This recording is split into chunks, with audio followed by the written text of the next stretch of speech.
Hey everybody, welcome to the GMG review. I'm back with the next stage. This is number 6 of the Codex Chaos Space Marines review. We're jumping into the Alpha Legion and all the cool toys they get. Now, if you haven't obviously watched any of the previous ones of this, you can see the core stuff from this codex in the initial almost 2-hour-long review.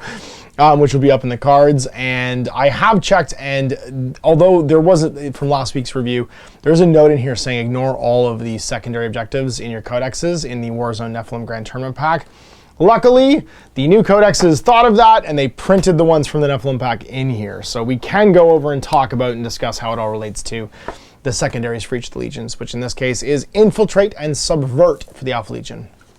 Now, the Alpha Legion, of course, they are recruited by an alien cabal early in the Horus Heresy to try to save/destroy the galaxy from the Emperor and his cronies, and kind of take both sides throughout the war. They're one of my favorites, but of course, later on, Dorn kills the first Alpharius, and Omegon becomes Alpharius, and they end up with one Primarch, and they do end up getting very bitter and falling to chaos, although later on, you're not sure which of them are and which of them aren't, and which cells are still loyal, and which cells are still supporting the Imperium. And they're kind of an enigma, but there's definitely parts that are fully worshiping chaos and definitely parts that are still fully sort of like backing the Emperor. But they're basically masters of duplicity. That's their Legion trait. Each time a range attack targets a unit with this trait, if the attacker is more than 12 away, they're -1 to hit. If the target contains any models of the wound characteristic over 10 or more, though, the attacker must be 18 away for it to apply. So your vehicles, if they're outside 18, are -1 to hit. If you're anything else less than 10 wounds, then you're going to be -1 at 12. Units with this trait are eligible to perform an action or declare a charge in a turn in which they fell back. That's pretty cool. If a unit with this trait declares a charge while it's performing an action, that action is still failed. So you can't charge while you do it, but you can fall back and declare an action, which is very handy. And then your secondary is Infiltrate and Subvert. If you select this objective, your infantry from your army can take the following action. 1 Alpha Legion infantry, excluding characters from your army, can start to perform this action at the end of your movement phase if it's wholly within 6 of your opponent's deployment zone. This action is completed at the end of your next command phase, provided that unit attempting it is still wholly within 6 of your opponent's deployment zone. If completed, if the unit that performed the actions in range of an objective marker, roll a d6 to see if the objective marker has been subverted. If that unit was a cultist unit, that unit's subverted on a 3+, sorry, a 5+, otherwise it's on a 3+. Enemy units can never control objective markers that have been subverted, and they can never perform actions while they're in range of any enemy objective markers that have been subverted. So, holy moly, a bunch of effects there. So first of all, it's subverted on a dice roll, which is always dicey for a secondary. Nobody likes a secondary that they went through everything to get there, performed the action, they succeeded in the action, and it just doesn't happen. But you can no longer control that objective for the rest of the game because it's subverted. Holy crap. And they can't perform actions, so you might just lock out your opponent's objectives. And then each time you complete this action, you score 3, score 4 instead if that unit completed this action while wholly inside your opponent's deployment zone. So you're not going to score a lot of points from it, but you might deny your opponent a ton of points. You've got at least 5 objectives in every mission, too, in Strike Force here. So if what we're talking about is, I don't know, let's say this one.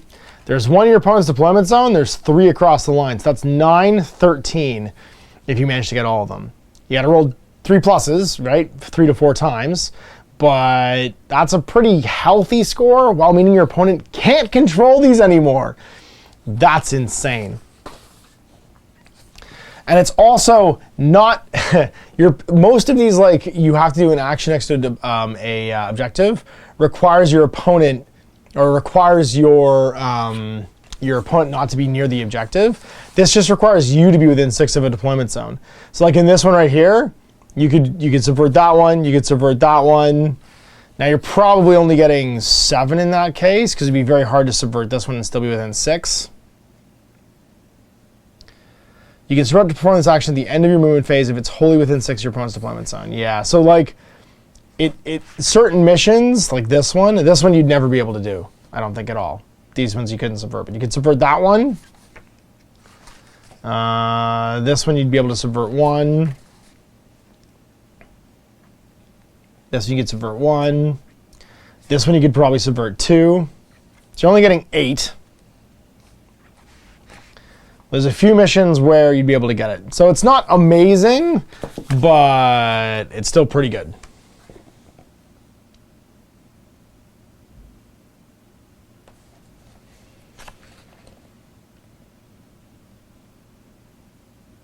All right, so Warlord traits. I'm Alfarius. After nominating this model to be your Warlord, randomly determine one additional Warlord trait for them, rerolling duplicates. From a Warlord trait that you have access to. It doesn't even have to be this one. If this Warlord is destroyed, you can immediately select one Alpha Legion character model from your army that does not have a Warlord trait, and select a Warlord trait for that model to gain. And this must be a Warlord trait no other model has, and they cannot be I'm Alfarius. Until the end of the battle, the model counts as your Warlord trait for all rules purposes. If any missions or objectives or secondaries are triggered by the Warlord being destroyed, they're not triggered.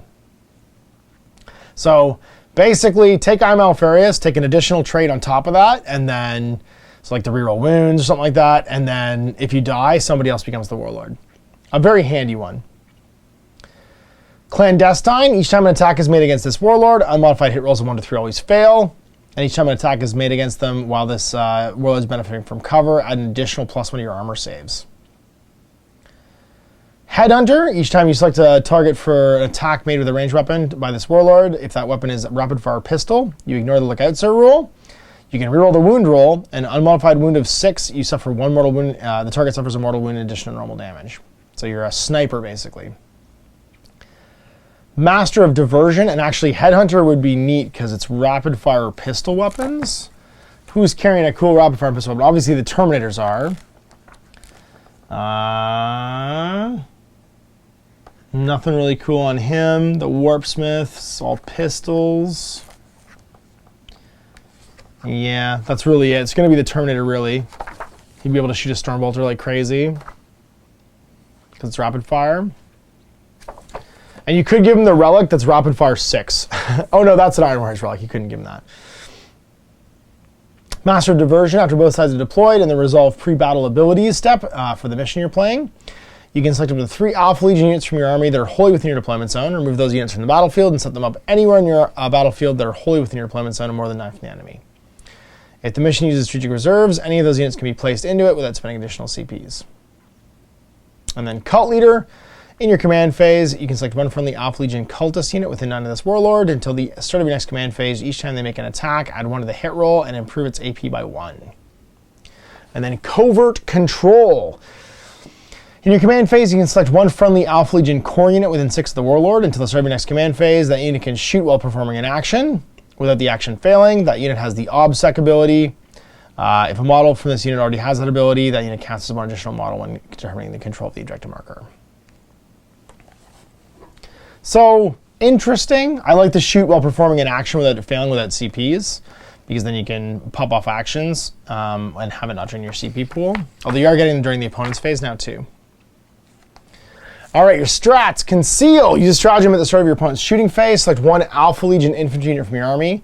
Until the end of the phase, each time an enemy model shoots, if that unit is not the close eligible target or is within 12 of that model, then until that shooting is resolved, that model cannot target that unit. If that unit has a power rating of 10 or more, it costs 3, otherwise it costs 2. So you can just hide. Deadly Ambush. Use stratagem at the end of the reinforcement step of your opponent's movement phase. Select one enemy unit that was set up on the battlefield as reinforcements this phase until the end of your next turn. Each time an Alpha Legion model from your army makes an attack against that unit, add 1 of the attack's hit roll. And then Coils of Deception. Use a stratagem in your movement phase. When an Alpha Legion core unit from your army falls back, that unit's still eligible to shoot even though it fell back. So 1 CP, shoot and fall back still, and you can always fall back and do objectives or do things. So you could fall back, covert control. So you pick something to covert control, fall back, do the action, still shoot. It's some neat things there.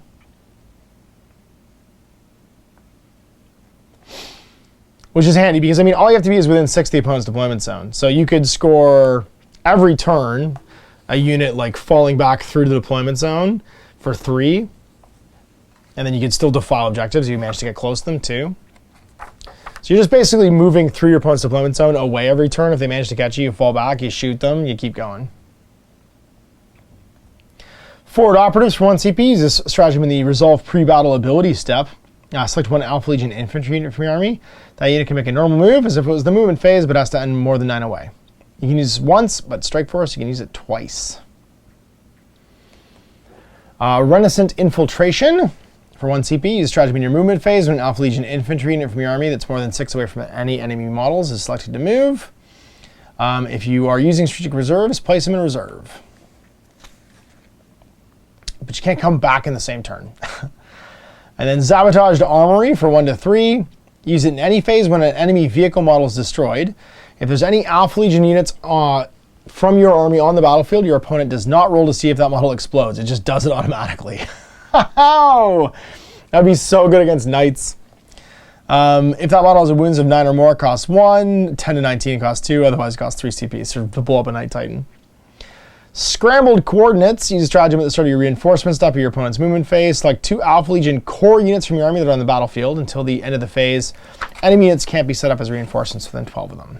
And then Veiled Agenda. Use this stratagem after selecting secondary objectives or agendas. If your army contains any units with the Alpha Legion keyword, do not reveal one of your selections to your opponent. The first time you score a victory point from your secondary objective or agenda, reveal it to your opponent. So basically, note that you must still make a record of the selection. And you can use it once. So you can hide your secondary, basically. And then your relics, you can replace a chainsword with a +1/-2 1 damage and get D3+3 extra attacks with the weapon. If there's 6 or more models within 3 of the bear when it's selected to fight, just make 6 additional attacks instead. So hey, +6 attacks for your chainsword. That's pretty cool. And then you can buy them. So you can buy Blades of the Hydra, and then the Warlord trait that you reroll wound rolls, and you also get 6s on a roll to wound. The Drake Scale Plate, you get 2+ save, and unmodified wound rolls of 1 to 3 always fail. So you just have built-in transhuman and a 2+ save. That's amazing. The Hydra's Whale, once per battle, after your opponent uses a stratagem, excluding the command reroll, you can use this relic. If it does so, until the end of the battle, the CP cost your opponent must pay to use that stratagem is increased by 1. So if they have a favorite stratagem they use every turn, you can up the cost on it. Viper's Spite for your bolt pistol. Pistol 6, strength 4, -3 1 damage. So yeah, why don't you Pistol's Spit and then Headhunter.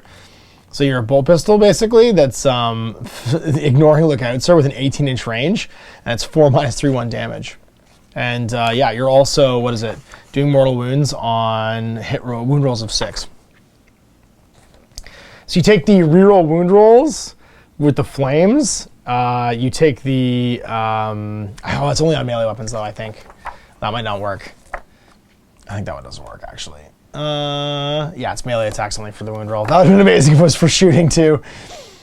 Hydra's Teeth, Alpha Legion bolt weapons. Select a bolt weapon, it becomes a relic. Each time the bearer shoots, you can choose to use the Hydra's Teeth bolt. If you do so, the bearer can make 1 attack, but it automatically hits. It's +2 strength and damage, and its AP is increased by 2, and you can't make invols against it. And then Icon of the Hydra Cult. It can be given to cultists. While a friendly, it has to be an icon model.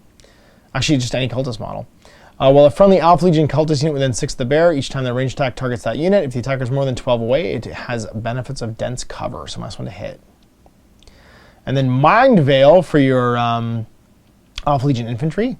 Each time the bearer makes a normal move, advances or falls back until the end of the phase, add 1d6 to the bearer's movement characteristic, and each time the bearer makes a normal move, advances or falls back, or makes a charge move until they move's finished. It can move horizontally and through models and terrain features, but can't finish on top of them. So some cool extra movement. Now, Drake Scale Plate's amazing. It's built-in transhuman and a 2+ save. The relics, the Blade of the Hydra is actually pretty cool for the stock Warlord trait as well.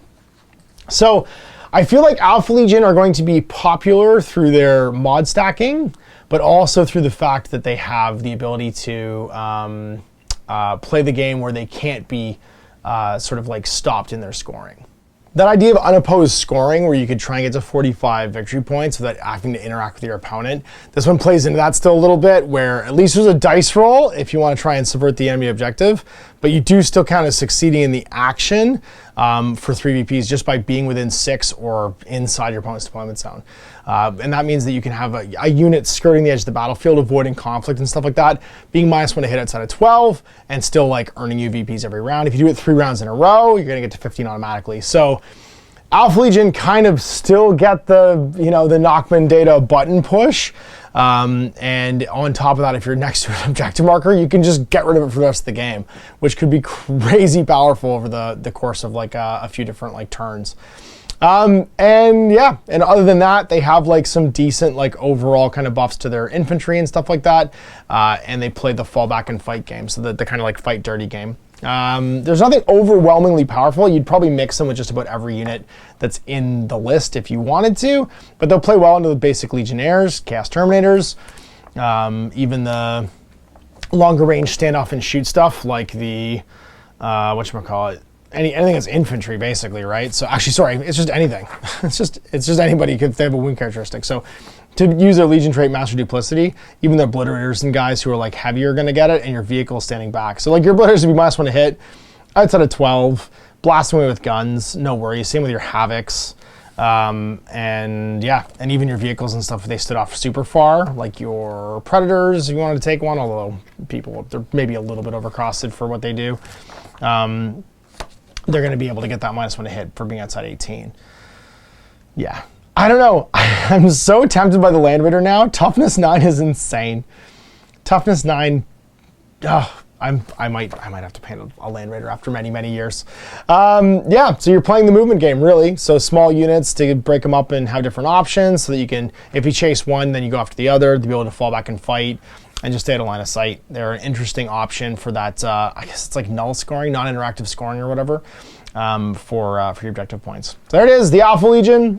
They look great too with new, like the Iron Warriors spray paint or any metallic like base tone and some contrast paint over top. There's a couple of really neat ways of doing Alpha Legion that look really good. And I saw someone recently convert, I think they won a best painted at, what is it, Warhammer World for Kill Team. They converted the Phobos Marines into Alpha Legionnaires with a few chaos bits, and it looked so good. I would definitely think about doing that. Just the covert action kind of looking guys as Chaos Space Marines is pretty badass. And then you can use them as loyalists too if you wanted as well. So anyway, big thanks for watching. We'll see you for the next one of these. We're on to the Emperor's Children next. The only of the Fab 4 Chaos Legions for the different Chaos Gods that doesn't currently have their own codex. So we'll see you then. Till then, I'm Ash. Hey there, I hope you enjoyed that video. There are tons of other games already recorded for you to watch. Click over to my channel page if you haven't already, and have a look through the dozens of playlists full of videos. I guarantee you'll discover a game you haven't seen played before. I put out new videos 7 days a week, and every day is themed to a different genre as I continue to explore the wider world of gaming. Of course, none of that's possible without you, the viewer, so click a like and subscribe if you'd like to stay on top of what's happening here daily. My 2 kids and I are massively grateful to be able to have the flexibility of this job so I can always maximize my time with them. If you want to support me continuing to put out this content, it's only possible because of my amazing backers on Patreon who support the studio, equipment, and model cost, as well as being how I make the bulk of my living. You can also help out by buying a t-shirt through Spreadshirt, a measuring gauge or widget from Death Ray Designs, or buying one of my games and supplements like Last Days, Gamma Wolves, and Blaster. As a way of showing my appreciation, patrons get early access to new games and supplements that I write throughout the course of the year. Huge thanks for watching, it really does help out, and happy gaming.